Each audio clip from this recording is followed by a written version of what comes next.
Hi, I'm Dr. Gemma, and welcome back to Cognitive, the Knitting Psychology podcast. Cheerfully and somewhat irregularly in business since 2008.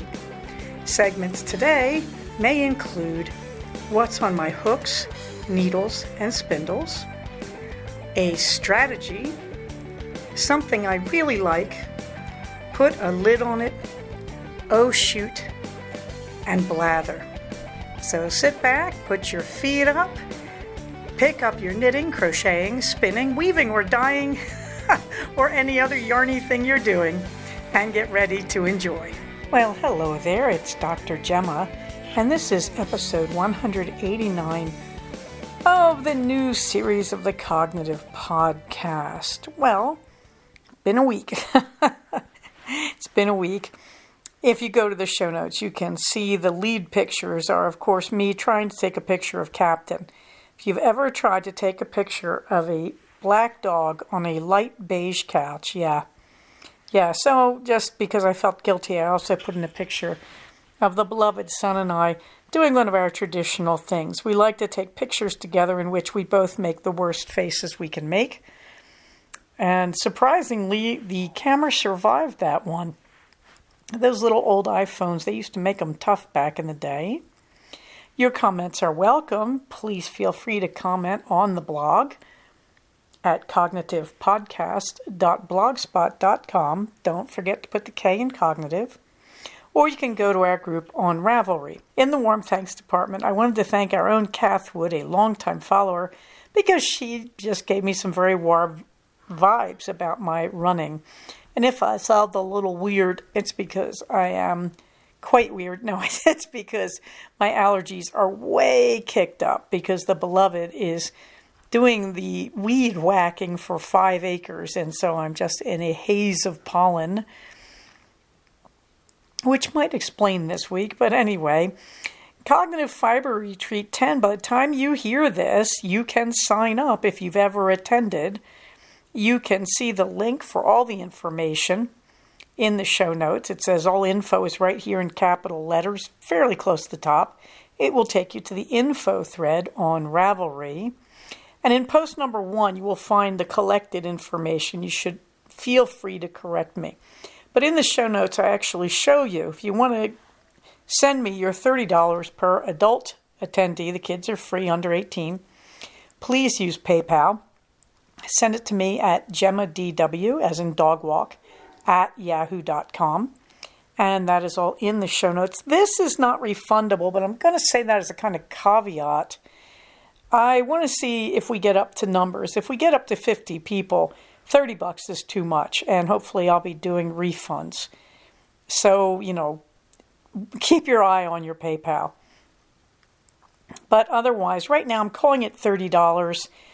I don't have to pay for my hotel room this year. I have enough points, yay me. But I am a little worried about the cost of the room. The beloved son just came in, found I was recording and backed out. So, slight interruption there. At any rate, the sign-up dates, in case you didn't know. If you have ever attended a Cognitive Fiber Retreat in the last who knows how many years, I think I started them in like 2009, you are automatically on the list as long as you sign up before we hit 50. We've never had to shut anybody out. We've always had this amazing luck. I mean, we've gone up to, I think, about 56 people at the most. It's a not-for-profit, so if we get extra people, number one, I'm going to do refunds, or depending on how much extra we get, I'll just buy things from our vendors who want to keep them happy too. At any rate, all that was to say, if you've ever attended a CFR, of course you are admitted, and, well, we've only had one person who I think would be an exception to that, but anyway, you can do the sign-up on July 1st, and you will be hearing this on July 6th, I believe. So that works. As I record this, by the way, it's June 30th at 8:30 at night. So yeah, considering tomorrow is July 1st. If you are new, your sign-up starts on August 1st. That's because we want to give all of our previous attendees the first shot at this. Like I said, I don't think we've ever had to shut anybody out. the other thing is we're really going to try to get everybody in. Let's just be honest here. I'd like to get us up to 50 people, though. If we have fewer than 50, we'll do what we have to do. But I'm not really worried about that. Okay, from the hotel, you can see in that section I have the link, in fact, twice to book your group rate for the Cognitive Fiber Retreat. And that's, of course, on September. Well, the actual retreat is only one day. I always have to explain this, but hang with me, it'll make sense. The formal retreat is Saturday, September 28th from 9 to 5. That's the hours we have the conference room for our vendors, okay? But really, I will be there on Friday the 27th. I took the day off, in fact. I'm really looking forward to that. And, we all start hanging out together on the Friday night. You know this. And then Sunday morning, even though officially the retreat is over, we tend to go out for brunch together, one last group hug, so to speak. And we sort of break down the retreat and we plan for next year. Okay, now the group projects list has gotten a bit lengthy. I apologize, but I want to accommodate as many people as I can. Now we know that we're going to have a class to make the across-the-body bags that Carmen makes. And this will give everybody a chance to learn to make these. These are really easy and really good to have around. This is one of those skill sets you'd like. Because if you do this, essentially you make 4 granny squares, which means you can use up scrap yarn. Yes, and you can use just one color to make your granny squares, or I think I've been using 4 for these. At any rate, this is a way to use up scrap yarn, which is good because we're going to have a yarn exchange table where everybody can bring the extra yarn they want to unload, and, people can take what they want, and the leftovers, if she wants them, are going to go home with our Jasmine Knitmore for her group that she's teaching at the local schools for her. Otherwise, I'll take them and just donate them. I'm not really worried about that. Okay, now for me to do the granny square I get a 6-inch square by using an eye hook. The American size eye. I'm sure if you go to like Joann Fabrics or Michael's, they'll help you find that. Meanwhile, I thought, well, if anybody wants to wooble, I happen to have a lot of wooble patterns, which I'm happy to share, but also you can see that the basic penguin and the basic chick, which are really basic, they are really the starter woobles, their patterns are actually free on Ravelry. And it's true that you won't get the videos if you use the free pattern, but the passwords for those videos are pretty public. I mean, I frankly know them by heart. So if you need to see her videos because you're sitting up late at night with none of us to help you, sure. But at any rate, for those, we use a G as in girl hook. That is a 4.0 millimeter hook. And that means a 3.0 or a D as in dog. That is for the other project. We're going to have a mini skein exchange because we do that kind of thing. And so the great pattern for that is the Abba's Sock Yarn Cow. All of these patterns are free in the show notes, so we will all have access to them. So really we're talking about a D hook, a G hook, and an I hook. By the way, we will be equidistant from a Michael's and a Joann's on the weekend, so anybody who doesn't have them, we can probably get them for you. Meanwhile, you're wondering what's on my hooks and needles. Now, I know you're probably all getting sick of woobles, and I think I better explain that this week I've been a little under the weather and just exhausted by everything, which is weird because I've managed to run in the morning and feel great, but as the day goes on, not so good. There's a lot of logic to that, but anyway, I have been doing woobles because they're just great. I've been doing really easy ones, and I'm just enjoying the heck out of them. If you want easy woobles, let me tell you, the easiest is Kiki the Chick, which she's free. But I have to say, running at a close second would have to be the Easy Peasy Lemon Squeezy, which is a pattern that you can find inside the ball band on the Easy Peasy yarns made by the Woobles people. But let me tell you, that one's all over the internet too. I didn't hesitate. I just took photos of it. So if you go to my notes in Ravelry for Lemon Squeezy, and there's a link in my show notes, you'll see the picture of the ball band. Because at this point it's so circulated, I'm not particularly feeling guilty. Also, another incredibly easy one is Alice the Strawberry. So I finished her this week, and that is really easy. That's just amazingly simple. I think it's the egg-shaped Wooble. It may have one or two rows changed, but you could probably do the egg-shaped body and do it from like Pierre the Penguin or Kiki the Chick. And then you just do a lot of chains to make the leaves on the top, and then you do more chains, and they tell you how to make it stand up to do the stem. A few little odd stitches to show the seeds. Easy smile. I mean, this is really, really simple. And then the lemon squeezy, of course, as I mentioned. She's really easy. She doesn't have a smile. I didn't like that, so I added a smile. And then there's Pyrus or Lee. There's Pyrus and Lee. They are pairs. They're in the book. You might have to blow that picture up because I really didn't take a good picture because she's got a leaf and a green leaf and a brown stem there. And she doesn't have a smile, so I added one. I mean, really, they need smiles. I don't know. It's just me. Now, I decided to take on a more challenging one. I could not resist the dragon. So I got Kaida. I got red Kaida. There's a purple Kaida and there's a red Kaida. On both of them, the highlights are in the gold. But anyway, I got red Kaida because I thought she was pretty super cool. Let me tell you something. This one is rated intermediate. This is not a hard pattern at all. To be honest, this pattern is no harder than the other Woobles kits. So why is it an intermediate? Well, it's got a few more pieces than the average kit. There's a lot of add-on pieces there.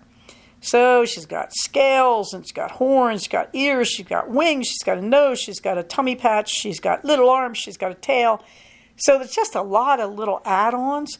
But frankly, I've done most of these pieces on other Woobles. I do want to point out, if you've done Fred the Dinosaur, the scales on the dragons are not the scales on the dinosaur. Scales on the dragon are a little more painstaking because they're all connected, but actually I think they're easier than the scales on Fred the Dinosaur. I'm just saying, once you master the magic circle, the scales on Fred are nothing.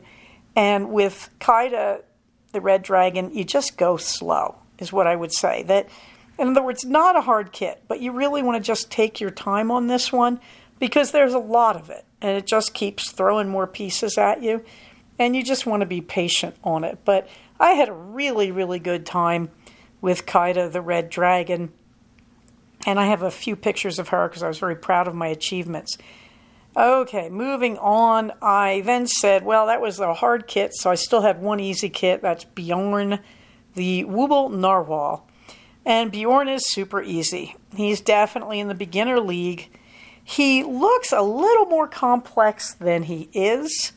He's actually very simple. He is not the egg-shaped body, but really, if you want to do him as a first kit, you'll certainly do okay. That he's okay. The most complicated part of Bjorn, strangely, there's two. One is the color change, which is easy. Color changes are not hard at all. However, if you've never done it before, it may be intimidating. I say this because most of us who've used the kits found the video on changing color to be weird or difficult to follow. I finally did work it out, but anyway, it's not a hard thing to do at all. If you know how to change colors, you're already there. The other thing, the tail, strangely, is a little complicated if you're not used to that sort of thing. What it is you make two pieces, and you hold them together, and you crochet all around the outer edge. This is not hard by any stretch of the imagination, but I guess if I were a beginner, I might find it a little challenging. But Bjorn the Narwhal, he is a lot of fun. He's very cute. I thought he was kind of stupid when I saw him on the site, but to be honest, he was one of the most fun Woobles I've made. I really quite enjoyed him. And then there's Snoopy. This is now the In Progress bunch. On the Stash Toss, I haven't changed it. It's 25 in versus 47 out. And we have Snoopy. I really told myself I wasn't going to fall for the Peanuts series of Woobles. And I'm not quite sure what made me decide to do Snoopy, to be honest. I think it was that he has a little kit of accessories that include his pilot's helmet from flying his Sopwith camel. And I really thought that was amazingly cute. Anyway, I decided to do Snoopy. I had a false start on him because I miscounted some rows in the head. But Snoopy's actually a pretty easy job. And what stopped me was I thought, well, that big schnoz, his big nose, that has to be a separate piece that you sew on. And indeed it is. You know what, though? There is nothing hard about it. That's all. If you're okay with sewing the belly patch on Pierre the Penguin, or the tail or the ears on Felix the Fox, you can certainly do Snoopy. And he is surprisingly iconic. He came out just, the more you look at him, the more you go, wow, that's really Snoopy. That's a good design. I don't know, maybe he's an easy design. I'm not a crochet designer, let alone an amigurumi designer. But I'm enjoying Snoopy, and I'm just taking him nice and slow. There's nothing really hard there, and he's very pleasant. You can also see my current workbench in the top Snoopy picture, because I wanted you to see Snoopy with his arms. What do I have left on Snoopy? The black patch on his back, which is just a sew-on ring, that's nothing. The red collar, his little eyes, and his little mouth, I think. It's mostly just embroidery at this point.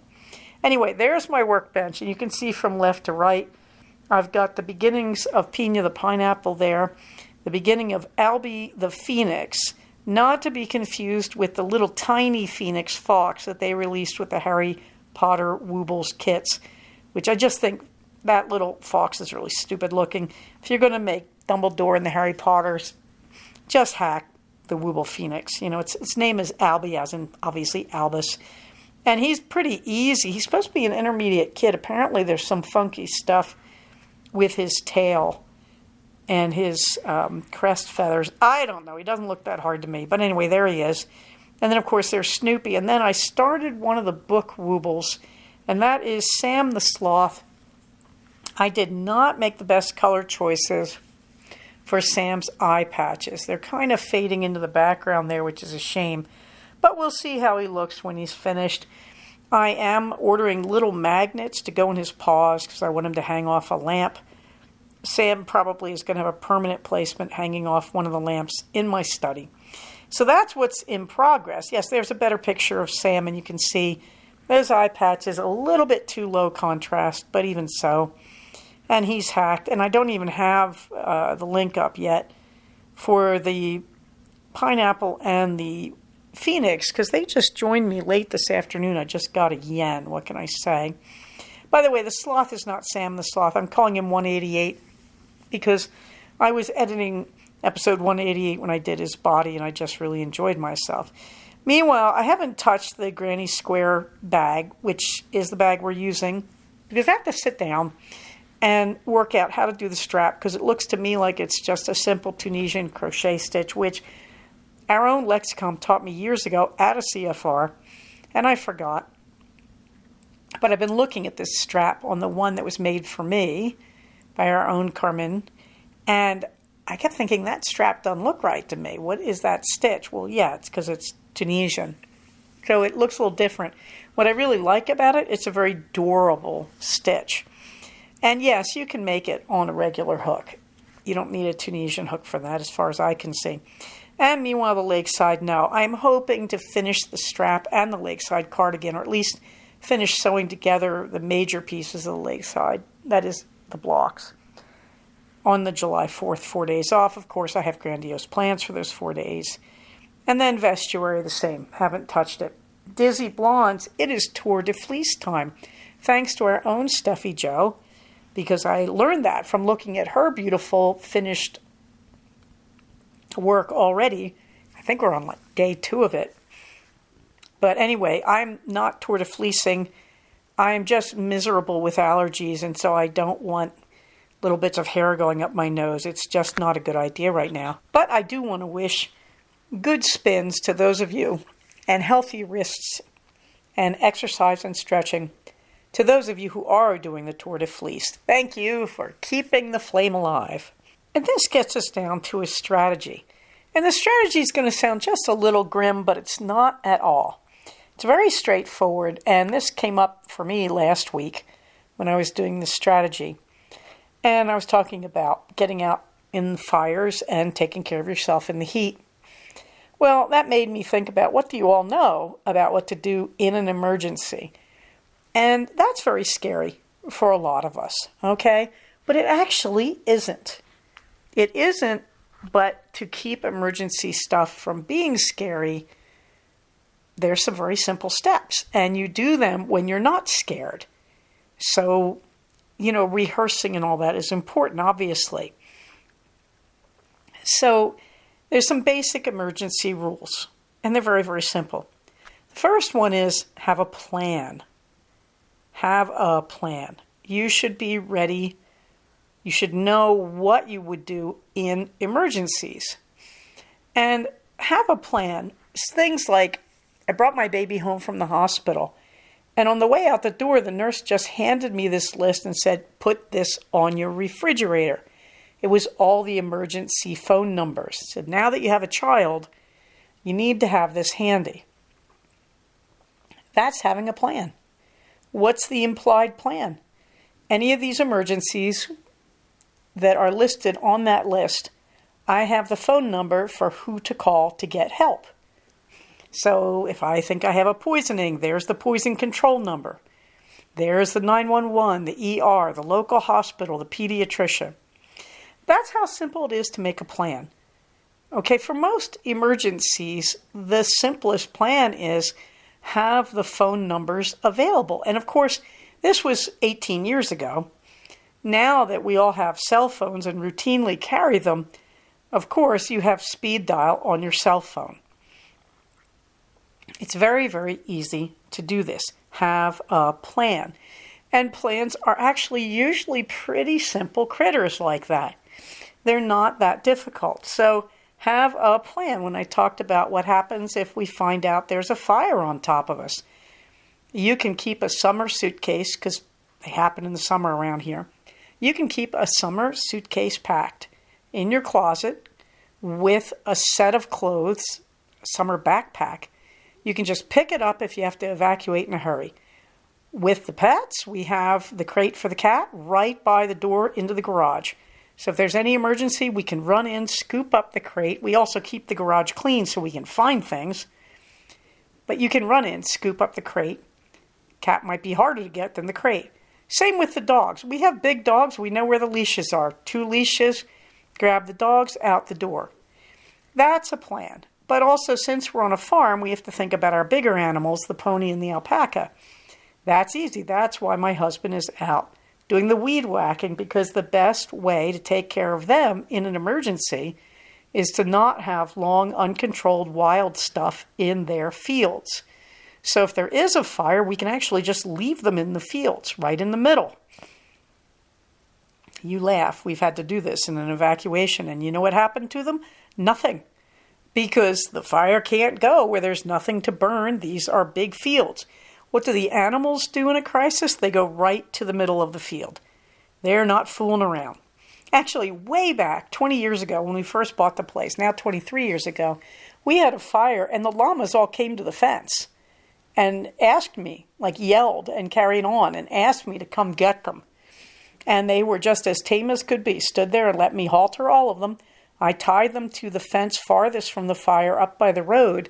They stood there quietly without protesting for about 3 hours until we got the all clear. So, the thing is, a lot of emergencies just lose their real terror if you think in advance. If you make a plan and you think about it in advance. Now, while we're doing that, you can hear the rest of this. Because the next thing is rehearse your plan. Even if you just do a mental rehearsal. Okay, so in a fire, right, I've told you, we have it worked out for the big animals, for the small animals. Get the dogs in the car, put the cat in the carrier. If you can't get the carrier or the cat into the carrier, just grab the cat and throw her in the car if you have to. But that's not particularly safe for her. Or for you if you're driving with a frantic 20-pound cat in the car. But apart from that, you have the suitcase, the spare clothes in the suitcase. And again, we have everything backed up. We did that a long time ago, all our important computer stuff. And that's in the backup in the safe deposit box off the premises. After that, I grab my phone. If I grab my phone, I essentially have every computer file I need. But I could grab a tablet or a laptop. That'll all work. The point is not to have to carry out a lot of stuff. The point is grab the car keys, the purse, the cat, the dogs, the people, and a suitcase if you can, and get out the door and get out. So, that's the emergency plan. Have we rehearsed it? You can tell we have. I could tell you where all those components are right now. So it's very easy. When things are not scary, you just get ready and you talk quietly. And believe me, when you're having these conversations with your family, we have them over food. Nobody should be tired. Nobody should be hangry, that is hungry and angry. Everybody should be relaxed. If you have kids, you want to project calm. This is good. The parents have this under control. We're not all going to freak out about this. And if your kids start freaking out, if you have an anxious kid, just walk them through it. Say, look, we can do it right now. Do you want to clock it? Here's a stopwatch. We can use your phone as a stopwatch. Watch how fast we can do this. And just show them, let them practice till they start feeling confident.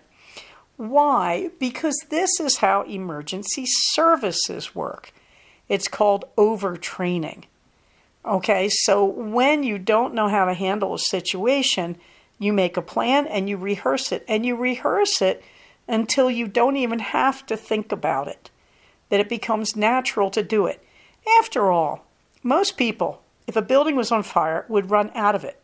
How do you think firemen learn to run into it? They overtrain. I do not mean that in any disrespectful sense. I mean, they practice it over and over so that going into something that's burning seems natural to them. How do you think psychologists like moi learn to deal with aggressive, crazy patients in an inpatient setting? Yeah, that's right. 3,000 hours minimum of practice for our masters, then 3,000 hours more. That equals about 4 years of live supervised practice before you have a license, assuming you pass the tests, and you're on your own. Okay, anybody in that situation overtrains. You can't afford to be flipping out. So you just have to do it till you're used to it, till it makes sense to you and you know what to do.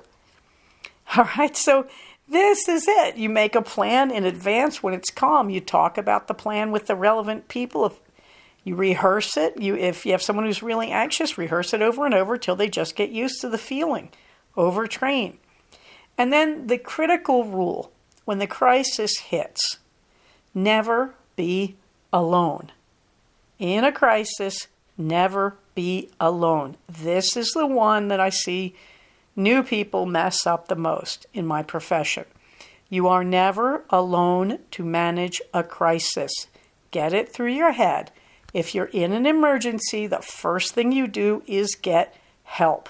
Now, I grant you, you walk into your bedroom and your bed's on fire. Well, get out of the bed. But otherwise, yes, call the fire department before you do anything else, before you grab your fire extinguisher. 911 is meant to be easy for a reason. Grab your phone, dial 911, press the speed dial, whatever you do. As you run to the garage, you get the fire extinguisher. You can be pressing 911, but you never want to stay alone in an emergency. So go back to my opening story. I leave the hospital with my newborn and they hand me a list of all the relevant phone numbers I'm going to need.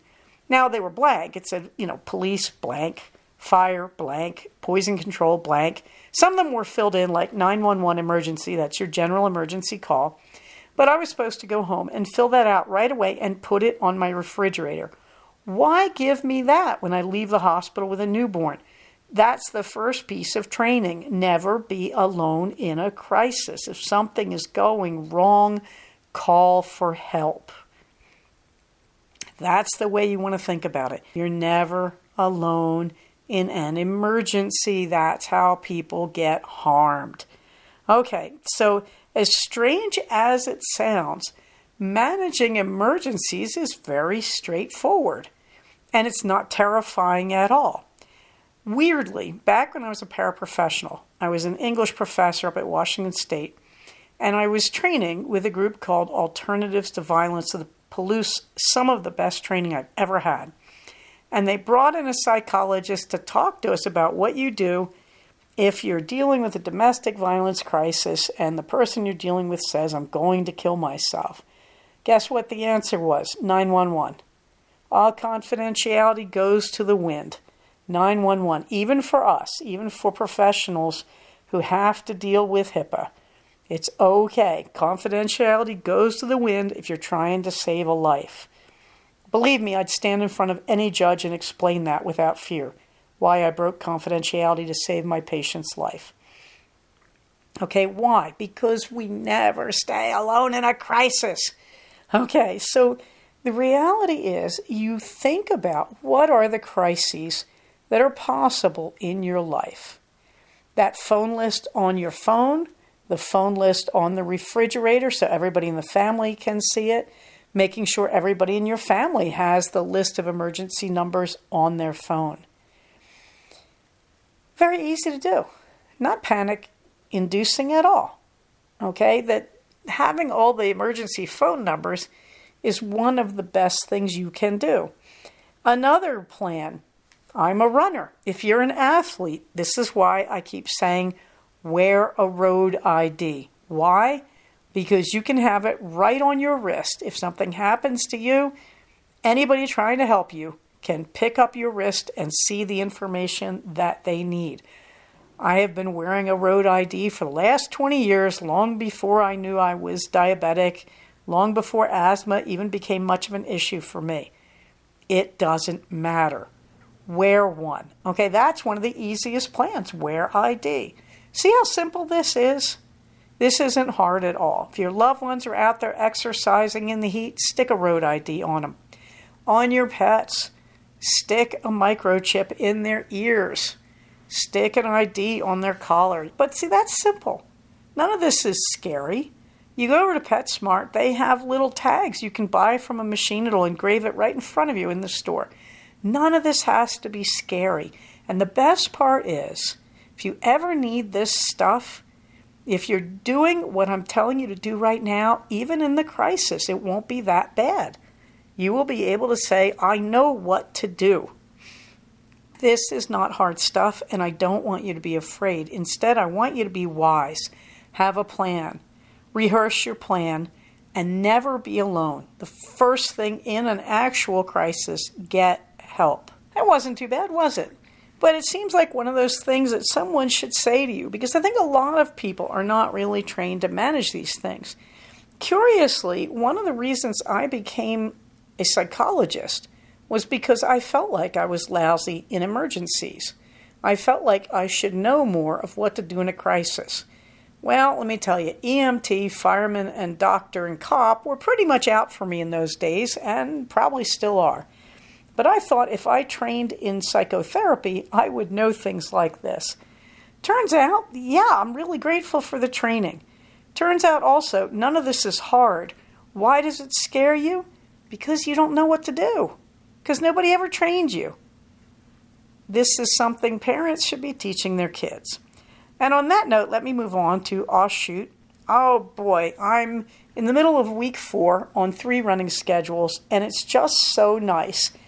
I don't know where I'm getting all this energy from. I keep thinking it's got to be something between the keto diet and also the fact that I'm drinking mushroom cocoa powder, and that stuff from day one gave me sort of this boundless energy without jitters. I don't know what's in that stuff. Well, I know ashwagandha's in it, and I know there's a lot of good mushrooms like lion's mane. That stuff's working for me is all I can say. I recommended it before, the Om. It's cocoa powder, a little bit mixed in with like 10 ground up mushrooms. And ashwagandha, yeah, I'm loving that stuff. At any rate, I seem to have endless energy. So what have I been doing? Well, I'm getting up at about 5:30 a.m. now, 5:15 to 5:30.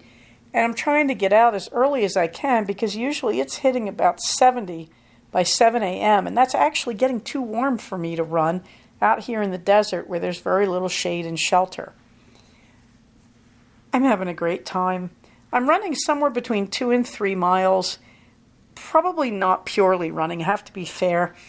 The program is usually something like 5 minutes warm up, which is nice. I walk uphill, so I get to do my first run a bit downhill at least. It's 5 minutes warm up, then it's run for a few minutes, and then walk for about a minute or less.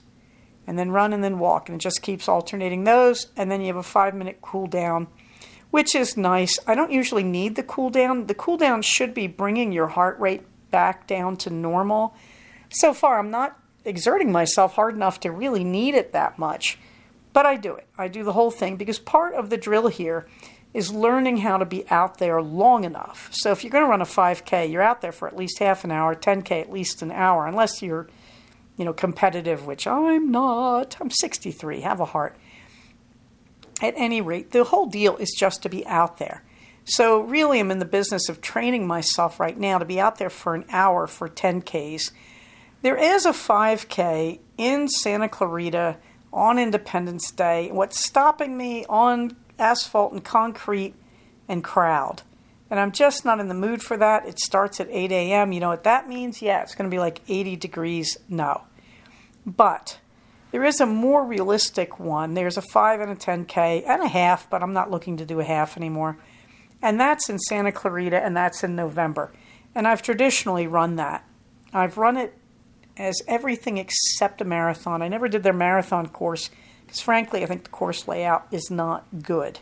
The last part of it is uphill, which is kind of rotten when you're, tired and you've run 20 miles. But I've done it as a half, which was lovely. At any rate, I'm looking to do it as a 5 or a 10. We'll see how I'm doing in November. So I'm enjoying that. And right now, it's just the joy is getting out there and having these easy runs in the cool of the morning.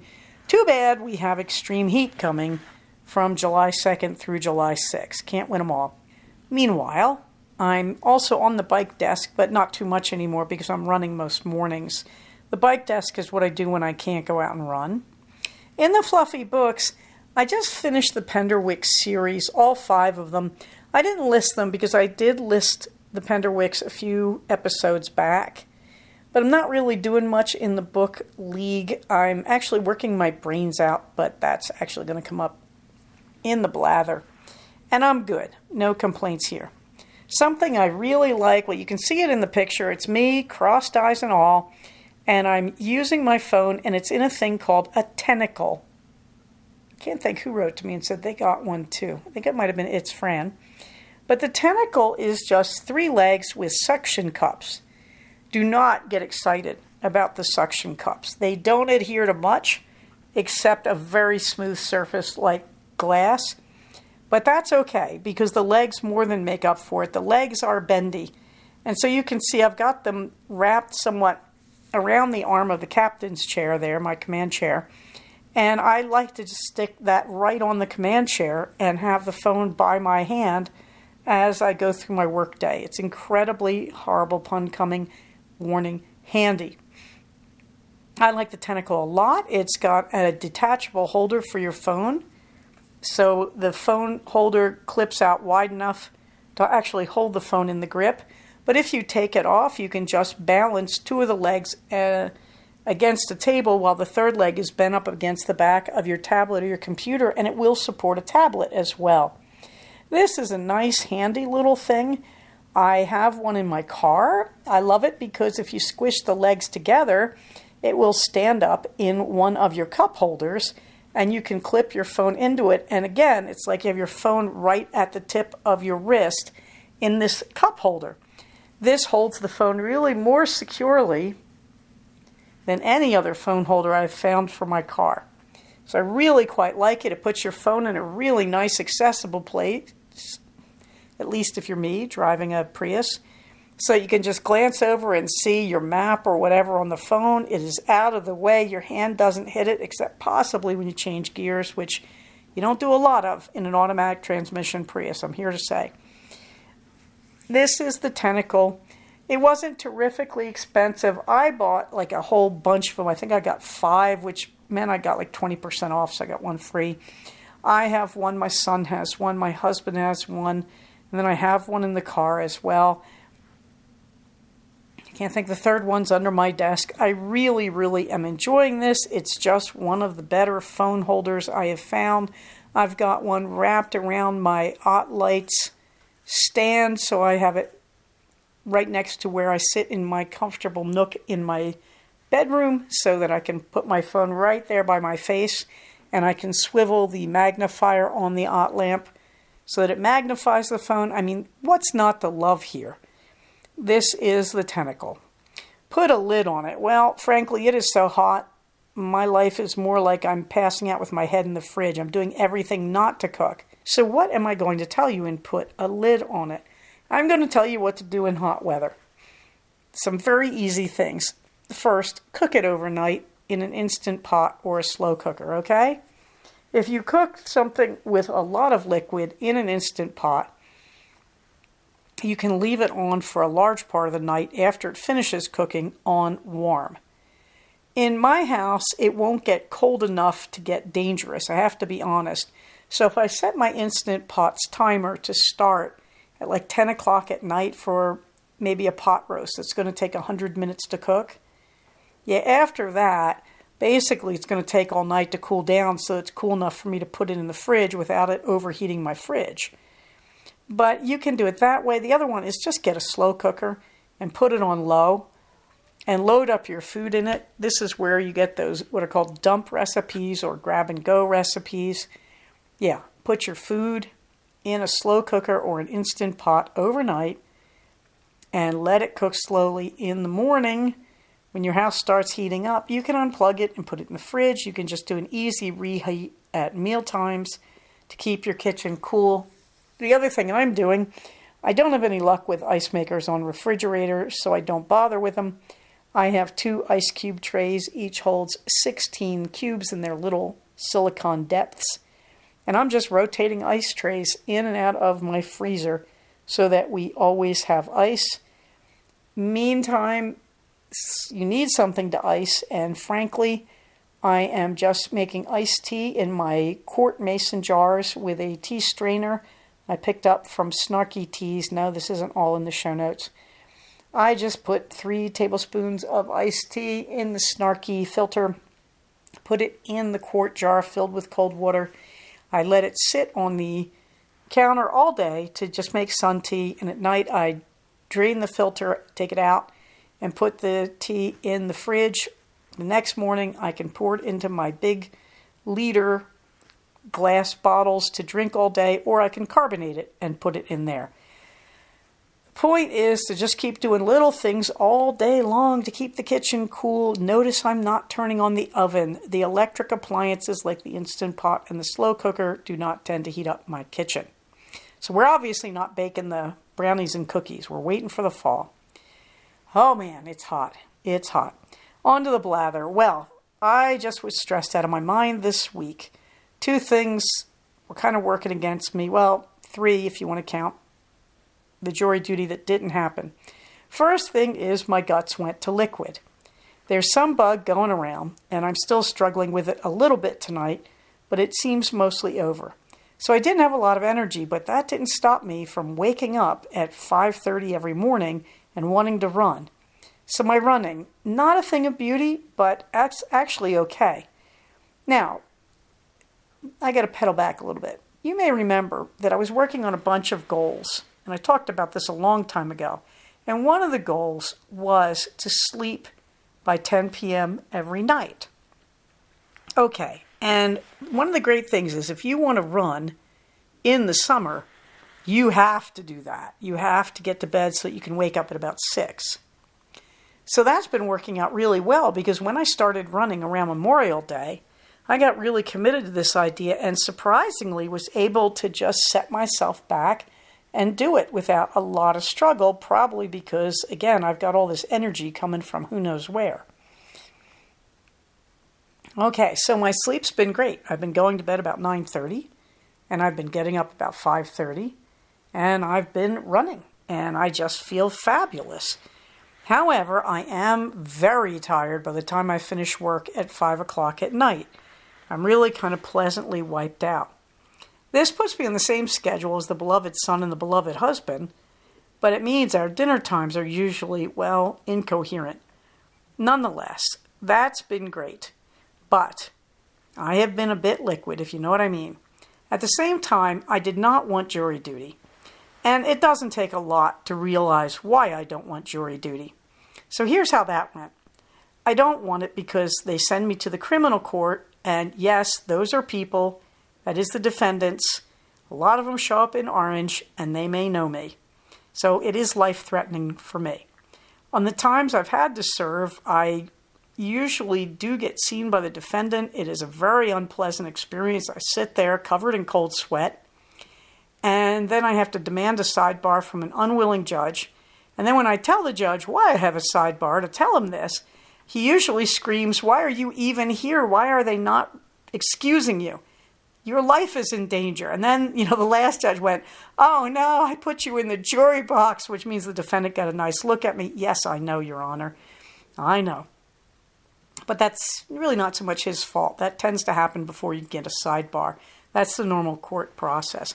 So, yeah, criminal court in that region, in my region, is life-threatening for me, let's be honest. So this time around, I asked, as I always do, please do not do that. And, they moved me back to September, around Labor Day, late August, I think it was. And then I said, wait, what about the civil court? And they said, yes, you can change courthouses if you can justify it because of your employment. I thought, that's fantastic, because my official office is a few blocks from the civil courthouse down in the valley below me, to the south of me. So I applied for that, and I said, this would be great because I work right next to it. So, if you don't use me, if you just have me in for an interview, I can go right back to work. Or if you excuse us for the day, but you call us back the following day, I can go right back to work. No, Diddy, no. But they rescheduled me, and strangely, they moved it forward to this past week. So I called in dutifully, and I even got ready my project. I always do a crochet project, take a wooden hook in so it goes through security just fine, and then I crochet a shawl. I had it all ready to go. They didn't use me. I'm very, very relieved because, I understand why they say you have to serve even if you're someone like me. I really do get it because, frankly, they don't expect to use us. I think what they're doing is setting us up to be excused by the lawyers so that the other people don't get excused and have to serve. That's my theory, that we're just sort of dummy jurors that they bring in so they can excuse us, and that reduces the lawyers getting rid of everybody else. At any rate, I didn't have to serve. I've been a bit sick, and then to make it all even a little more fractious, at work I just kept getting all these treatment summary letters. It's a normal part of my job. My employers did nothing wrong, believe me, but it just all piled up this week, and then I had 2 3-hour trainings due to meet requirements for the job, not so much for my license. So it was a very stressful sort of week, but it's over and I feel fine. And of course, I have to say it was great for weight loss. Actually, I haven't measured myself, but I'm doing okay. Nothing much else. Captain and Queenie are molting. The beloved, now that he's gotten rid of the weeds around them, is ready to take them off to the groomer to get all the goo out of them. So I'm looking forward to that, but I haven't set it up yet. Not much else. I'm not gardening in the heat, but my beloved son is watering everybody. Believe me, the Russian sages that I planted last year, 2 out of, I think I planted like 6, 2 came back like gangbusters. So that's making me happy. The dianthus was coming back. It's a little faded. We'll see how that goes. Meanwhile, in the community resources, you can see the links to the various sources I use, including knitting and crocheting books, my favorite resources that you could buy to support your knitting, like labels and whatnot, and the skills and techniques links. You can see all those links right there in the show notes. On the calendar, we have listed all the events that go on normally in the Santa Clarita Valley, and all the groups mentioned there are on Facebook. So I don't give links, but I do give their names. You can find them on Facebook. Hooray! On my calendar this week at last, my 4-day weekend for July 4th. Let's see how much I actually get done. Labor Day, of course, I will have, I think, 5 days there, which is very nice. CFR 10, of course, will be at the Courtyard by Marriott in Valencia, right off the I-5 on September 28th. That's a Saturday, and there's yet another link there, so you can get all the information. And Romuel, we're looking at December 21st, I think to the 31st, but possibly all the way out to the 1st, we'll see. Minerva gets the last word. It is pamper me. I started brushing her, and she just started kissing up to the brush and going into ecstasy. So there's 3 of the pictures. I think my favorite comment, I put all 8 pictures of her loving on this brush where you can just see she's in this kind of bliss and ecstasy. I put that on Instagram, and Peachy wrote back and said, I can hear those pictures, because you can just see she's just blissed out. So Minerva understands that I've had a tough week, and so she responds, as all cats do, by saying, you have had a tough week, so you should pamper me. And so there you can see pictures of Minerva just in ecstasy with her brush. Meanwhile, I want you all to remember we are a community. So when we work to help the community, when we help each other, we are helping ourselves. So in the meantime, everybody, stay safe, take care of each other, and I will talk to you soon. Bye-bye. So we have come to the end of another episode of Cognitive. Please do not use this podcast to diagnose yourself. If you think you are having a mental health problem, please contact a licensed mental health professional. Show notes for these episodes can be found at cognitivepodcast, all one word, .blogspot.com. Episodes can be found at iTunes under the name Cognitive Podcast, but also can be found posted next to the show notes on the Blogspot page. Thank you so much for listening. Everybody, stay safe, take care of each other, and I'll talk to you soon. Bye-bye.